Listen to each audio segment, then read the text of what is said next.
There are two backdrops of Jesus' teaching in our passage for today. One is that Jesus invited a tax collector named Matthew.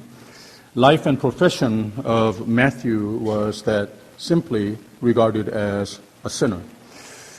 And Jesus invited him, a sinner, to be his follower. The other is, later in the chapter, Jesus healing an illness in a woman who had been sick for 12 years. Who was also regarded as a sinner. Of all people, by the religion of that day, she was a sinner. Her sickness was, by the definition of religion and social mores, was unworthy, unclean. But nevertheless, Jesus invited her to be healed and to be her child. He calls her my daughter. Jesus invited these sinners. He comforted them, healed them, gave them a new life in him, and attributed to them, sinners in God's kingdom, a new identity as God's children, even princes and princesses. With these backdrops, Jesus teaches the leaders of religion of that day that Jesus came to save sinners. As a doctor is needed for people who are sick, if you're already well, you don't need a doctor. Jesus came because there is a lot of sickness. There is a lot of disheartened people. There are many reasons for people to fall. That is why Jesus came. When human beings could not help one another, Jesus came so that he could heal them, comfort them, and raise them up with new strength and life in him. Jesus reminds the people that he doesn't require any prerequisites. God is not a God who requires prerequisites. The world that we're living in, through all of the different dimensions of education and social strata and the jobs that we have, even family, even church, we can't help but to ask for prerequisites. Are you worthy? Do you qualify? This is the world that we are living in, but Jesus reminds us through his word today that no, God doesn't ask anything of you other than to believe in him. I did all this for you by the blood that I shed on that cross. You are mine. You can consider me to be your God. There are no prerequisites. Just remember that God is love, and through your love and faith in him, you can embrace the gift of love and everlasting life in him. This is the gist of the message for this morning. Let us remember to, each time we come before him in worship, each time we open God's word, regard this as word of life, reminding us that Jesus loves us, that he loves you just as you are. Believe that he wants you to bask in faith, hope, and love now and forevermore. 아멘. 지난 수요일이 저희 결혼 기념일이었습니다. 43주년 애니버서리였습니다. 근데 요사이 좀 바삐 지나다 보니까 그만 제가 그걸 잊어버렸습니다. 그 다음날 새벽 예배 끝나고 뭐가 좀 이상해서 왜 그런가 생각하다가 덜컥 그냥 가슴이 내려앉으면서 오 마이 갓 하면서 생각이 난 겁니다. 제가 43년 동안 한 번도 결혼 기념일을 잊어버린 때가 없었거든요. 이거 어쩌지 하면서 허겁지겁 가게에 가서 카드를 하나 사서 아주 좋은 말을 막 적었습니다. 세상에서 최고로 아름다운 아내 하나님 주신 거 감사합니다. 43년 동안 하나님이 우리 축복해 주시고 최고의 아내, 최고의 엄마, 최고의 할머니, 최고의 사모가 돼 주셔서 감사합니다. 라고 최고란 말을 한 10번 적었습니다. 그리고 마지막에 I love you 라고 써서 이번 주에 이 베케이션 바이블 스쿨이 있지 않았습니까? 그래서 이제 손자를 데리고 아침 9시에 왔어요. 그래서 제가 좀 떨리는 손으로 카드를 주었습니다. 아내가 어떤 반응을 보일까 떨리는 마음이었는데 주로 제가 뭘 잘못하면은 어떻게 되는지 제가 알거든요. 찬바람이 쌩 이게 막 하루 종일 가고 이게 얼마나 힘든지 몰라요. 카드를 줬는데 아내가 받으면서 이거 뭐야? 하는 겁니다. 그래서 제가 어제 우리 애니버설인데 정신없이 지내다가 내가 잊어버렸다. Sorry. 근데 카드를 받고 제가 말하는 소리를 들으면서 어제가 우리 애니버서리였구나 하는 겁니다. 자기도 잊어버린 거예요. 얼마나 천만다행이라고 제가 생각되는지 모릅니다. 그래서 제가 하나님께 감사 기도까지 나왔습니다. 저분이 우리 결혼 기념일 잊어버리게 하신 거 감사합니다. 우리가 세상 사는 가운데 덜컹 가슴이 내려앉을 때가 많죠. 상황이 다 망가지고 낙심되고 여기서 내가 어떻게 헤쳐나갈까 생각될 때도 있습니다. 다행히 내 생각보다 일이 절로 잘 풀릴 때도 있지만 꼬이고 꼬여서 낙심이 되고 희망이 없어지고 힘이 빠질 때도 많지 않습니까? 지난주일 설교하다가 원고가 뒤죽박죽 되면서 제가 많이 당황하는 거 여러분 다 보셨습니다.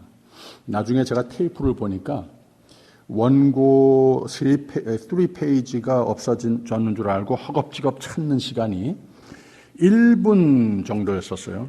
근데 그때는 그 10배 이상 시간이 되는 것 같이 느꼈습니다. 말씀드린 대로 제 온 몸이 진땀으로 흠뻑 젖었었습니다. 여러분 그런 비슷한 경험 해보셨겠지만 한마디로 혼났습니다. 제가 36년 목회하면서 설교를 10,000번 이상 했더군요. 근데 이렇게 당황하고 땀 뺀 기억이 없었던 것 같습니다. 다음 주일에 안 나오시면 어떡하지 하는 생각까지 스쳐갔어요. 예.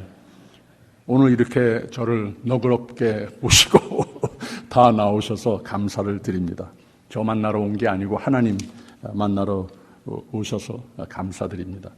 지난 주일 예배 끝나고 나가시면서 더러는 저에게 위로하는 표정을 보이시기도 하고 한 분은 목사님 오늘 더 은혜로웠어요 하는 말로 격려까지 해주셨습니다. 옛날에 장경동 목사님이 한번 주일 설교 마치고 나서 잘 안 됐다고 생각이 됐나 봐요. 그래서 부인한테 물어봤답니다. 여보 나 오늘 설교 죽 썼지? 하니까 부인이 죽 썼어. 근데 괜찮아. 어떤 때는 그냥 밥보다 죽이 더 맛있을 수도 있어 하면서 위로를 해줬답니다. 사람은 연약함이 있죠. 세상 부러울 것 없는 것 같다가도 예기치 않는 무슨 일이 들이닥치면 당황하고 낙심합니다. 세상이 뒤집혀진 것 같이 여겨지기도 하고 정말 죽 썼다라고 하는 말밖에는 생각이 들지 않을 때도 있습니다. 그리고 그럴 때마다 다른 희망의 눈으로 바꿔줄 사람이 늘 내 곁에 있으면 좋겠는데 또 그런 사람 많이 있지만 노상 위로가 되고 해결책을 척척 제공해 주는 사람, 환경 그리 많지 않습니다. 세상살이가 그렇습니다. 누구나 다 인생을 오래 살았으면 그럴수록 맞다, 그렇다 말할 수밖에 없으실 겁니다. 아마도 그래서 예수님은 하나님 말씀 속에서 사람의 연약함, 세상의 열악함을 아시고 우리가 종종 낙심할 일이 많이 있어서 오늘 이 말씀 주시는가 봅니다. 새 소망, 새 힘을, 새 지혜를, 새 여건을 제공해 주시는 위로의 말씀을 주시는 겁니다. 성경을 찾아보면 이런 말씀이 참 많습니다. 히브리서 4장 14절에 그러므로 우리에게 큰 대제사장이 있으니 승천하신 자 곧 하나님의 아들 예수시라. 우리가 믿는 도리를 굳게 잡을지어다. 우리에게 있는 대제사장은 우리의 연약함을 체휼하지 아니하는 자가 아니요 라고 그랬습니다. 모든 일에 우리와 한결같이 시험을 받은 자로 대해 죄는 없으시니라. 그러므로 우리가 긍휼하심을 받고 때를 따라 돕는 은혜를 얻기 위하여 은혜의 보좌 앞에 담대히 나갈 것이니라. 이게 믿음의 이유입니다. 또 마태복음 8장에는 사람들이 귀신 들린 자를 많이 데리고 예수께 오거늘 예수께서 말씀으로 귀신들을 쫓아내시고 병든 자를 다 고치시니, 잘 들어보세요. 이는 선지자 이사야로 하신 말씀에 우리 연약한 것을 친히 담당하시고 병을 짊어지셨도다 함을 이루려 하심이더라 라고 그랬어요. 그리고 오늘 주시는 말씀이 이겁니다. 신앙을 무거운 율법으로 살고 모든 사람에게 강요했던 바리새인들에게 건강한 자에게는 의원이 쓸데없고 병든 자에게라야 쓸데있느니라. 너희는 가 모든 긍휼을 원하고 제사를 원치 않는 하나님을 분명히 깨닫고 그렇게 살아라. 그렇게 또 남들을 배워줘라. 내가 의인을 부르러 온 것이 아니요 죄인을 부르러 왔노라 라고 하십니다. 즉 하나님은 우리의 연약함을 세상에 연약한 우리가 거눌 수 없는 우리를 넘어뜨리려고 낙심케 하는 일이 많단 말입니다. 그리고 그런 일이 많으면 인간의 자원과 지혜와 힘은 늘 부족해서 낙심하고 포기하고 디프레션에 빠지기도 하고 그러는데, 그래서 예수님이 오신 거라고 하는 말입니다. 이 예수가 오셨으면, 이 예수를 믿는 삶이면 이 예수님이 어떤 분이신지 잘 알라고 하는 말입니다.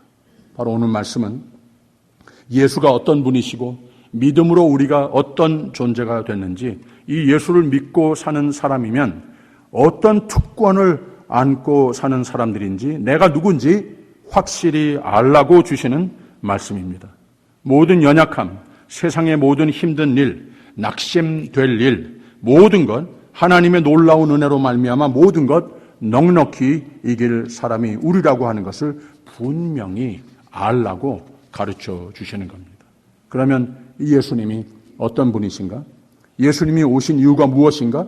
예수님이 무슨 일을 하시길래 내가 낙심할 필요가 없고 연약해도 힘이 되시고 절망 가운데에도 새 소망이 되시는 분인가? 첫째, 예수님은 내 마음이 낙심될 때 내 곁에, 내 편에 찾아오시는 분이십니다. 할렐루야. 9절과 10절 보세요. 예수께서 거기서 떠나 지나가시다가 마테라 하는 사람이 세관에 앉은 것을 보시고 이르시되 나를 좇으라 하시니 일어나 좇으니라. 예수께서 마태의 집에서 앉아 음식을 잡수실 때에 많은 세리와 죄인들이 와서 예수와 그 제자들과 함께 앉았더니라고 했어요. 예수님은 그 시대에, 또 그 시대의 종교관상, 죄인이라고 일컫는 사람들, 사회와 믿음의 공동체마저도 외면하는 사람들을 서슴지 않고 접근하시고 그들과 홀리 커뮤니언을 나누시며 안식의 삶, 생명의 삶으로 초대하신 분입니다. 예수님이 이 세상에 오신 이유는 영생, 천국을 선사하시려 오실 뿐만 아니라 병자를 치유하시고 죄인을 영접하시고 낙심하는 자를 만나 위안을 하시는 분이십니다. 그런데 대조적으로 바리새인들은 예수님의 행실, 처세에 대해서 불만스러웠습니다. 다른 이유도 아니고 하나님의 뜻에 어긋난다라고, 랍비라고 여겨지는 사람이 하나님의 법을 저렇게 밥 먹듯이 막 어기면 되는 것인가 하는 겁니다. 유대교의 율법의 문제를 예수님께서 드러내십니다. 그들이 하나님의 법이라고 생각했던 것이 하나님의 마음과는 거리가 멀어진 상태가 된 것을 말씀하고 있는 겁니다. 위로의 하나님, 치유의 하나님, 세상의 멍에에서 자유를 주시고자 하시는 하나님의 마음을 헤아릴 줄 모르고 하나님은 연약한 자, 죄 가운데에 있는 자, 외로운 자를 너 정신 차리고 거룩해지기 전에는 나와 상관없다, 이런 하나님 아니시라는 거예요. 너 그거 잘못된 거 다 고쳐놓고 다 고친 다음에 내게 오라. 그 다음에 나와 화목할 수 있는 것이다. 이런 하나님이 아니신데 그렇게 믿었다는 거예요. 그렇게 율법주의로 살려고 무거운 짐을 지고 살았고, 못하면 그런 척하면서 살았고, 그런 종교론을 모든 이에게 강요했습니다. 여기에 예수님이 대답하십니다. 12절 보세요. 예수께서 들으시고 이르시되 건강한 자에게는 의원이 쓸데없고 병든 자에게라야 쓸데있느니라. 너희가 나를 또 하나님의 마음을 몰라도 한참 모르는구나. 세상이 완벽하면, 세상에 사람이 이미 완벽하면 내가 올 이유가 없는 것이지. 세상이 악해서 내가 온 것이지. 세상에 사는 사람이 연약하고 죄를 지기가 일쑤고 믿음, 순종, 율법 다 나쁜 것 아닌데 믿음의 삶으로 최선은 해야지. 그런데 그런 완벽한 의인, 성자가 어디 있느냐는 말씀이십니다. 다 죄인이지, 다 실수투성이지, 다 믿음 있다가도 믿음 약해질 때도 있는 거지. 사람이 내가 나를 볼 때도 답답하고 낙심될 때도 있는 거지. 사람이 이렇게 나약한 존재인 것 너희도 잘 알지 않느냐 하시는 겁니다. 그리고 너희가 이거 해결 못하고 있지 않느냐. 세상이 병든 거, 너희가 자주 병드는 거 잠시 감출 줄은 알지만 정말 해결되다냐? 아니지 않느냐? 그래서 내가 온 것이다. 세상이 약하고 사람이 약하고 그 다음에는 쉽게 낙심하고 그 다음에는 쉽게 믿음이 떠났다가 돌아왔다가 또 떠나갔다가 그러지 않느냐? 그래서 나는 너희의 부족함을, 연약함을 채워주고자 온 것이다. 건강한 자에게는 의원이 쓸데없고 다 건강한 자가 또 세상에 어디 있느냐? 의원은 병든 자가 있어서 병든 자가 위로를 받고 낙심하지 말라고, 연약한 자가 새 힘 얻으라고, 너희가 자발적으로 못하고 서로도 돕지 못하고 율법도 잘 안 된 그것을 너희도 알고 나도 알아서 그래서 내가 온 것이다. 내가 너희를 위로해주고 내가 너희 병든 몸과 마음을 고쳐주고 내가 오직 새 소망, 새 생명을 줄 수 있기에 그래서 내가 온 거다. You need me 하시는 겁니다. 너희는 내가 필요해. 나를 가져. 초대하시는 겁니다.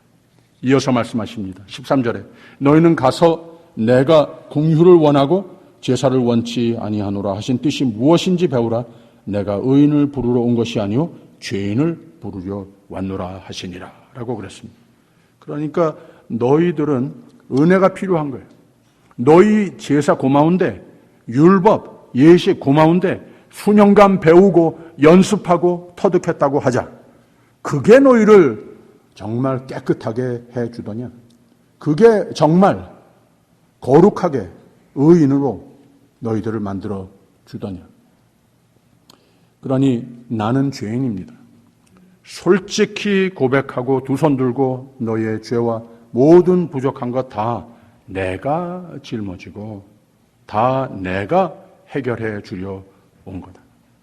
나를 가져 하시는 겁니다. 너희는 못해. 그래서 내가 온 거야. 너희는 내가 필요해. 아주 확실하게 가르쳐 주십니다. 거기에 덧붙여 그리고 이제부터는 남이 나와 똑같이 신앙생활 안 한다고 못한다고 우월감을 가진다든지 그들을 나와 똑같이 만들어야 올바른 신앙이 된 것 모양 그런 거 하지 마라. 그들이 너희가 필요한 게 아니야. 너희도 잘하지 못하는 멍에를 남에게 씌워 짓누르고 그런 거 하지 마. 하나님이 너희에게 그런 신앙, 그런 리더십 부탁하신 적 없어 하시는 겁니다. 잘 들어 하시면서 하신 말씀이 바로 이 말씀이에요.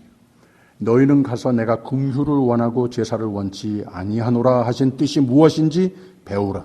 내가 의인을 부르러 온 것이 아니요 죄인을 부르러 왔노라. 할렐루야. 바로 이 말씀을 하시는 가운데 하나님은 긍휼의 하나님이시지 율법으로 무거운 짐을 씌우시는 하나님이 아니라는 말씀을 주시는 겁니다. 그 다음에 율법주의자들이 또 답답하게 굽니다. 14절 보세요. 그때의 요한의 제자들이 예수께 나와 가로되 우리와 바리새인들은 금식하는데 어찌하여 당신의 제자들은 금식하지 아니하나이까? 라고 합니다. 아마 예수님이 이 말 또 들었을 때에 어이가 없다고 눈을 굴리셨을 것 같아요. 그런데 여기서 또 이어하시는 말씀이 바로 이 15절부터 17절까지 이어지는 새 부대적인 삶이 되라. 이 새 옷이면은 새 이 헝겊을 낡은 옷에다가 갖다가 붙이게 되면은 그거 다 찢어지고 다 터지고 그렇게 되는 것이다 하면서 우리의 마음의 유연성, 성령을 받고 성령께서 충만한 삶이 되면 항상 하나님께서 새로운 은혜로 새로운 뜻으로 우리에게 일러주시는 말씀을 듣고 받게 되는 것이다. 고집 부리는 전통, 다 나쁜 것은 아닌데 다 잘 되지 않지도 않느냐.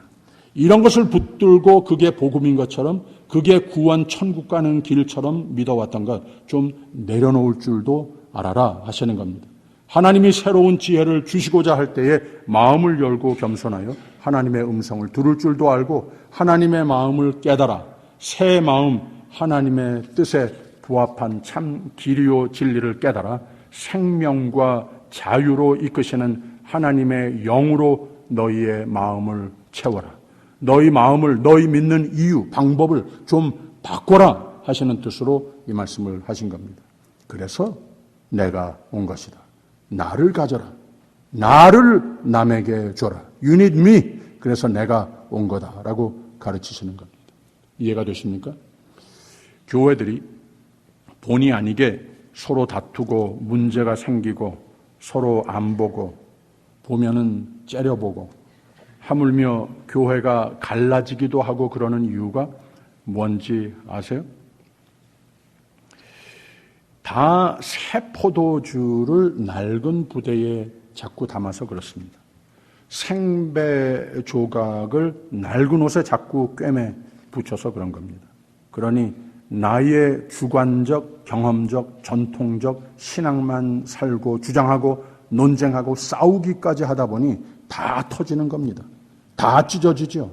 왜? 진리가 거기 없으니까. 내 고집이니까. 하나님의 뜻을 추구하는 기도와 성령을 겸손으로 바라는 믿음보단 내가 주장하는 것이 하나님의 뜻이다. 나와 달리 생각하고 살면 다 하나님 뜻 아니라고 정죄하니까. 그래서 그런 겁니다. 그러니 내 믿음과 리더십 때문에 천국을 만들어가는 삶이 되기보다는 내가 열심으로 할수록 남에게 스트레스가 되는, 오히려 내 리더십 때문에 천국에 가는 길을 막아버리는 리더십이 될 수도 있다고 하는 거예요. 터지고 찢는 낡은 옷, 낡은 부대와 같은 신앙을 좀 겸손하게 내려놓아야 합니다. 날로 새로운 지혜를 주시는 성령의 인도하심에 따라 예수님 마음과 사신 흔적이 내 삶에 나타나 긍휼을 받고 긍휼을 살고 긍휼을 베푸는 삶. 그래서 나 때문에 내가 포함된 신앙의 공동체가, 가정과 일터가 날로 더욱 천국과 같이 변해가는 보람을 누리라고 하는 말입니다. 이걸 누리는 저와 여러분이 되시기를 주님의 이름으로, 이런 교회가 되시기를 주님의 이름으로 축원드립니다. 이게 예수가 세상에 또 나를 찾아오신 이유이고 나를 세상에 보내시는 이유입니다. 다시 포커스를 예수께서 오신 이유를 확실히 증명하시며 참 본이 되시기 위해서 바로 이어서 길 가다가 두 가지의 산 예화를 제공하십니다. 18절 19절 보세요. 예수께서 이 말씀을 하실 때에 한 직원이 와서 절하고 가로되 내 딸이 방장 죽었사오나 오셔서 그 몸에 손을 얹으소서 그러면 살겠나이다 하니 예수께서 일어나 따라가시매 제자들도 가더니 라고 그랬어요. 그래? 아파? 죽었어? 이거 큰일 났구나. 모든 하던 일 다 내려놓고 찾아가시는 예수님이시라고 하는 거예요. 낙심 가운데 병 가운데에 죽음이 임박한 어린아이를 살리시고 그 집에 기쁨과 믿음을 채워주셨습니다. 율법보다는 긍휼의 하나님이십니다. 예식보다는 낙심된 마음을 터치해 주시는 예수님입니다. 20절에서 22절까지는 또 하나의 얘기예요. 12해를 혈루증으로 앓는 여자가 예수의 뒤로 와서 그 겉옷가를 만지니 이는 제 마음이 그 겉옷만 만져도 구원을 받겠다 함이라.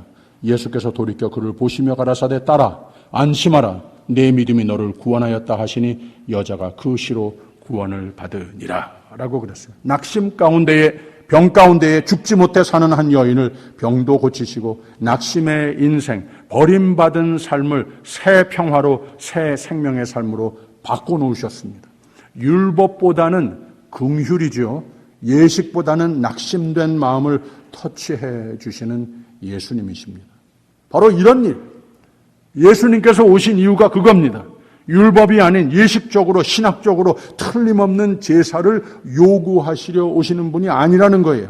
낙심에 빠진 자를 새 소망 안겨주시고 병든 자를 고쳐주시고 버림받은 사람에게 내 딸아 라고 부르시면서 하나님의 딸이라는 거예요.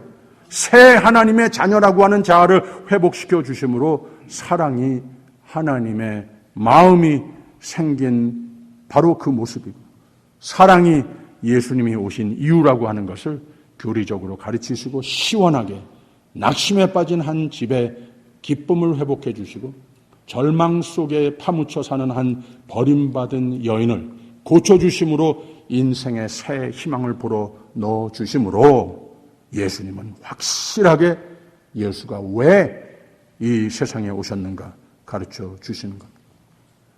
그랬더니 결론이 무엇인가? 26절 보세요. 그 소문이 온 땅에 퍼지니라 라고 그랬습니다. 예수께서 그토록 가르치시고자 하시는 복음의 확장이 됐고 하나님 나라가 이 땅에도 널리 퍼지는 역사가 나타나더라고 하는 말입니다. 율법 때문에가 아니고 예식 때문에가 아니고 하나님 사랑 때문에 사랑을 베푸셨을 때. 두 주 전에 나눈 말씀이죠. 수고하고 무거운 짐진 자들아 다 내게로 오라. 내가 너희를 쉬게 하리라. 나는 마음이 온유하고 겸손하니 라고 그랬습니다. 하나님 법을 다 잘 알고 지키는 자들아 내게로 오라 하지 않으셨습니다. 예식을 다 잘 알고 잘 지키는 자들아 거룩하게 다 된 자들아 다 내게로 오라 하시지도 않았습니다. 제가 말씀드렸나요? 옛날에 제가 고등학교 시절에 샌디에고의 한인회 회장 하시던 분이 저희 아버님을 찾아오셨어요. 아마 이분이 한인회 사업을 좀 도와달라고 요청하려고 찾아오신 것 같았습니다. 근데 한 1시간 두 분이 이 얘기 저 얘기 하시다니 아버님이 교회 같이 나가시자고 전도를 하시는 것 같았어요. 근데 그분이 사양을 합니다. 뭐라고 말씀하시는가 하면은 저는 자격이 아직 안 돼서요. 이렇게 솔직하게 그렇게 느끼는 분이었었어요. 예. 나중에 좀 나아지면은 나가겠습니다. 이렇게 말씀을 하시는 거예요. 그 말에 저희 아버님이 더욱 적극적으로 전도하시면서 막 우시면서 하신 말씀이 기억이 납니다. 회장님, 하나님은 우리가 더 나아진 다음에 그 앞에 나올 수 있는 거라고 성경에 그런 말씀 아무 데도 없습니다. 하나님은 수고하고 무거운 짐진 자들아 다 내게로 오라. 와서 좀 쉬어라. 나의 마음은 온유하고 겸손하니 나를 만나라. 그러면 내 마음이 쉼을 얻으리라. 내 멍에는 쉽고 내 짐은 가벼움이라 라고 하셨습니다. 예수님 만나는 이유는, 교회 나가는 이유는 세상에서 찾을 수 없는 쉼터, 아무 조건 없이 하나님의 참 사랑을 경험하라고 그 사랑 영원토록 누리라고 초대하시는 분이 하나님이시라서 내가 교회 나가자고 하는 거지. 세상은 몰라도 교회는, 하나님은 자격 같은 거 없어도 됩니다. 그냥 있는 모습 그대로 좋습니다. 우리 같이 가요. 우리 같이 기도해요. 오래 걸렸지만 교회에 그분이 나오셨습니다. 할렐루야. 여러분의 믿음의 종류는 어떤 종류입니까? 여러분이 믿는 하나님은 어떤 하나님이십니까? 여러분은 어떤 그리스도인이십니까? 여러분은 어떤 교회의 리더이십니까? 죄인인 나를 사랑하셔서 예수 안에서 생명과 참 평안과 참 자유를 아무 조건 없이 지금 있는 내 모습 이대로 받으시는 하나님을 믿으시기를 부탁드립니다. 내 마음이 낙심될 때 세상이 다 등을 돌려도 하나님은 나를 아시고 나를 보시고 나를 긍휼히 여기시사 나를 치유하시고 나를 불쌍히 여겨 일으켜 주시는 하나님이심을 믿으시기를 부탁드립니다. 이 믿음을, 이 하나님을 확실히 알고 그 은혜를 잘 알고 그 은혜가 고이고 흐르는 삶이 돼서 험악한 세상에 살다가 지쳐서 낙심하고 지낼 때가 다 없어진 불쌍한 심령들이 이 하나님을 만나볼 수 있도록 하나님이 어떤 사랑과 인자하심의 하나님이신지를 잘 소개하는 삶도 교회의 리더십도 배우고 사는 저와 여러분이 되시기를 주님의 이름으로 축원합니다. 기도하겠습니다.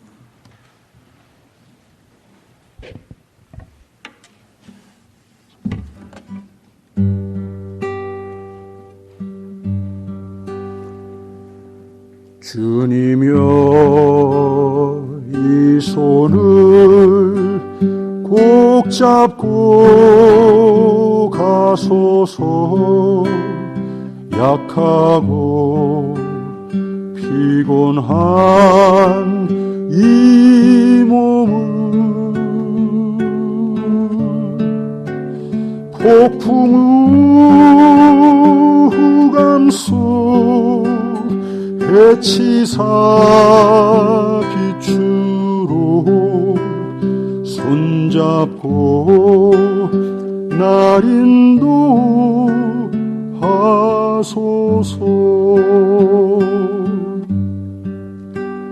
인생이 힘들고 고난이 겹칠 때 주님여 날 도와주소서.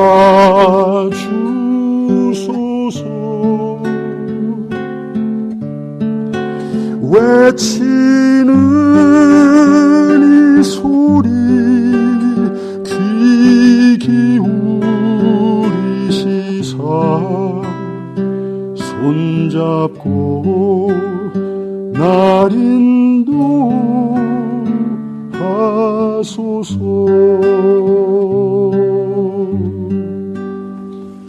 예수님 이름으로 기도합니다. 아멘.